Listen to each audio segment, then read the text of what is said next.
Assalamualaikum warahmatullahi wabarakatuh. Perkenalkan, nama saya Akila Kania dari Prodi D3 Kebidanan tingkat 1A. Berikut ini saya akan membahas tentang sistem pencernaan.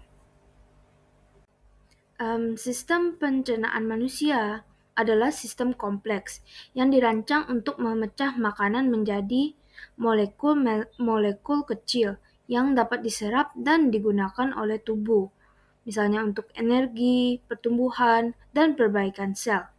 Saluran pencernaan terdiri atas mulut, tenggorokan atau faring, kerongkongan atau esofagus, kemudian lambung, usus halus, usus besar, rektum, dan anus. Selanjutnya, anatomi organ pencernaan. Yang pertama, mulut. Mulut merupakan tempat pertama masuknya makanan. Di sini terdapat bagian seperti gigi yang dimana berfungsi menghancurkan makanan secara mekanik. Kemudian yang kedua, lidah membantu dalam menelan makanan. Yang ketiga, kelenjar ludah yang berfungsi menghasilkan air liur yang mengandung enzim amilase. Kemudian faring dan esofagus. Faring atau tenggorokan menjadi jalur masuk makanan menuju esofagus. Esofagus adalah saluran otot yang mendorong makanan ke lambung dengan gerakan peristaltik.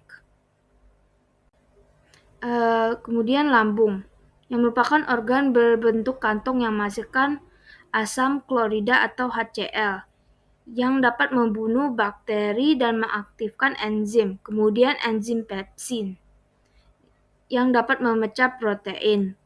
Selanjutnya lambung juga melakukan pengadukan kuat untuk pencernaan mekanik.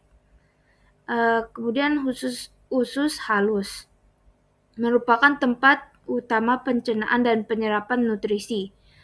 Terdiri atas duodenum, jejunum, dan ileum. Serta usus halus menerima enzim dari pankreas dan empedu dari hati. Selanjutnya hati dan kantung empedu. Hati menghasilkan empedu untuk memusihkan lemak. Kemudian kantung empedu menyimpan dan melepaskan empedu ke usus halus. Selanjutnya usus besar bertanggung jawab untuk penyerapan air dari sisa makanan yang tidak tercerna dan memadatkan limbahnya menjadi tinja. Selanjutnya rektum dan anus. Rektum ini menyimpan tinja sebelum dikeluarkan dari tubuh melalui anus. Selanjutnya enzim pencernaan. Yang bagian A, enzim di mulut. Terdapat enzim amilase atau petialin yang dapat memecah karbohidrat atau amilum menjadi maltosa. Kemudian enzim di lambung. Terdapat enzim pepsin yang dapat memecah protein menjadi pepton. Yang bagian C, enzim dari pankreas. Yang pertama, amilase pankreas dapat memecah karbohidrat lebih lanjut. Kemudian yang kedua, lipase dapat memecah lemak menjadi asam lemak dan gliserol. Yang ketiga, tripsin dan kimotripsin dapat memecah protein menjadi asam amino. Dan yang keempat, nuklease dapat memecah asam nukleat. Yang bagian D, enzim di usus halus. Yang pertama, maltase, sukrase, dan laktase, yang dimana berfungsi memecah disakarida menjadi monosakarida. Yang kedua, peptidase dapat memecah peptida menjadi asam amino. Yang ketiga, enterokinase dapat mengaktifkan tripsinogen menjadi tripsin. Selanjutnya, proses pencernaan mekanik.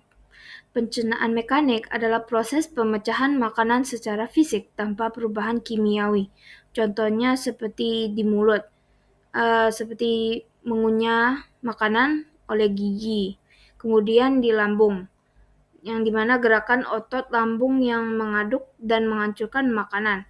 Yang ketiga, peristaltik di usus. Selanjutnya, pencernaan kimiawi. Pencernaan kimiawi adalah pemecahan makanan melalui reaksi kimia dengan bantuan enzim meliputi yang pertama, karbohidrat menjadi glukosa oleh amilase, maltase, sukrase, dan laktase. Yang kedua, protein menjadi asam amino oleh enzim pepsin, tripsin, dan peptidase. Kemudian yang ketiga, lemak menjadi asam lemak dan gliserol oleh enzim lipase. Pencernaan kimiawi berlangsung terutama di lambung dan usus halus. Berikutnya kesimpulan.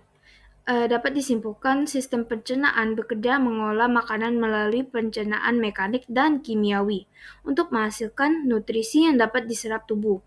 Setiap organ dan enzim memiliki peran penting agar makanan dapat dipecah, diserap, dan sisa yang tidak diperlukan dapat dibuang.